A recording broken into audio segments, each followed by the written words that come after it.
What if I told you that your IQ, the number schools use to measure your intelligence, is not fixed? Not at 18, not at 30, not even at 60. For decades, we were told intelligence is genetic, something you're born with, something you either have or you don't. If you struggled in school, people said, well, that's just how your brain is. If you weren't the top student in class, people assumed you simply weren't built for it. And most people believed them. They accepted the label. They stopped trying. They built their entire identity around a lie. But here's what the smartest minds in history, and now modern neuroscience, actually show us. Intelligence is not a fixed trait. It's a trained skill. And today I'm going to show you exactly how, with real science, real history, and habits you can start using today. Let me tell you about 3 people you already know. Albert Einstein. His teachers called him slow. He failed his university entrance exam. One professor told him he would never amount to anything. The boy who couldn't pass a test went on to reshape our understanding of space, time, and the universe itself. Charles Darwin. An average student who hated memorization. His own father told him he was good for nothing and would be a disgrace to the family. That same man later developed the theory of evolution, one of the most important scientific ideas in human history. Thomas Edison, expelled from school after just 3 months. His teacher said he was too stupid to learn anything. He went on to hold over 1,000 patents and invented the modern light bulb, the phonograph, and the motion picture camera. 3 of the greatest minds in human history, all labeled failures early in life. And here's what's important. None of them got smarter because they discovered some secret talent. None of them had a sudden genetic awakening. They developed specific habits, habits that changed how their brains worked. And science can now explain exactly why. In 1998, neuroscientist Elizabeth Gould made a discovery that shook the scientific world. She proved that the adult human brain grows new neurons, new brain cells, every single day. Before this, scientists believed you were born with a fixed number of neurons and that was it. Brain cells died over time. They didn't grow back. Intelligence was sealed at birth, like a jar with a lid that could never be opened. Gould proved that wrong. The process is called neurogenesis, and it happens in the hippocampus, the part of your brain responsible for learning and memory. But here's the part that changes everything. These new neurons only survive if you use them. Think of it like this. Your brain is constantly producing new building material, but if you don't build anything, if you don't challenge yourself, learn new things, engage with difficult problems, those materials are simply discarded. They disappear. But if you do challenge your brain, if you learn new things, think deeply, expose yourself to complex problems, those neurons form connections, they strengthen. Your brain literally rewires itself to become more capable. This is called neuroplasticity, and it's the scientific foundation for everything we'll talk about today. A 2011 study at University College London found that London taxi drivers, who must memorize thousands of streets, landmarks, and routes across one of the most complex cities in the world, had significantly larger hippocampi than the average person.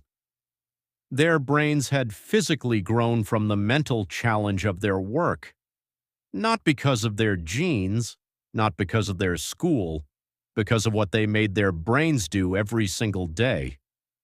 Think about what that means for you. Now, what habits actually increase intelligence? Let's talk about the three that research consistently backs up. Habit 1. Deep thinking without distraction. When your brain has no external input, no phone, no music, no podcast, it activates what's called the default mode network. This is the system responsible for abstract reasoning, creative insight, and long-term problem solving. It's the part of your brain that connects ideas across different areas of your life and finds solutions your conscious mind misses. But here's the problem. Most people never let this system turn on. They fill every quiet moment with content. Waiting in line, check the phone. Walking somewhere, put in earphones, lying in bed, scroll until asleep. Every time you do that, you are robbing your brain of its most powerful thinking mode. Einstein famously spent hours walking alone. No notes, no books, just thinking. He called these his thought experiments. He would imagine chasing a beam of light. He would picture what it felt like to fall freely through space. Modern research now shows that people who regularly practice undistracted thinking score significantly higher in creative intelligence and problem-solving tests. The habit. Take one 20-minute walk per day with no phone. Let your mind wander. That discomfort you feel at first, that restlessness, that urge to reach for your phone, that's your default mode network turning on. Stay with it.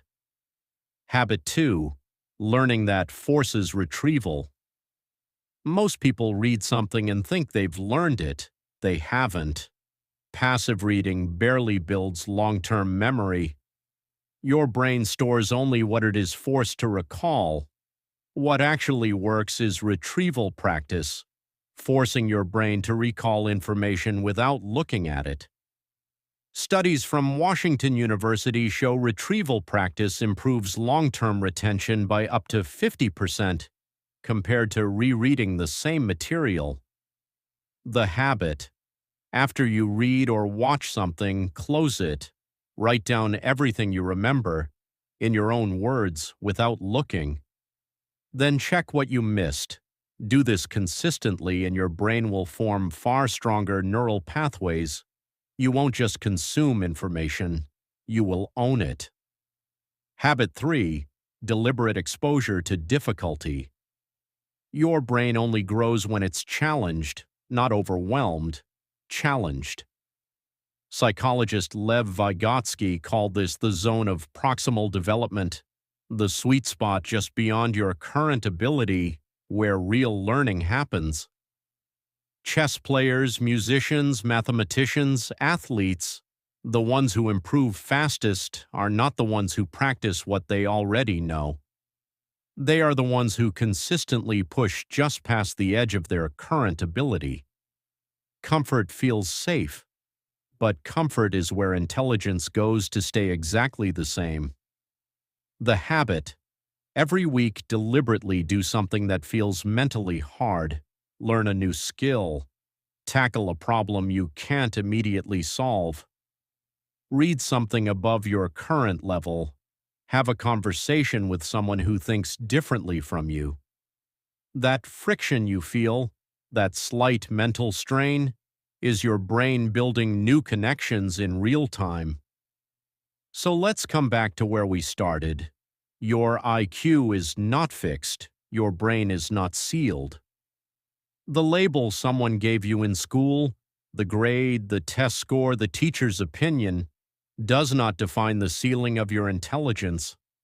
What defines your intelligence, what science now clearly shows, is what you do with your brain every single day.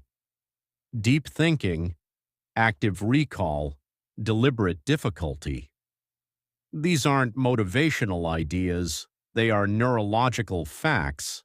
And the people who understood this intuitively, Einstein, Darwin, Edison, they didn't wait for science to explain it, they just lived it.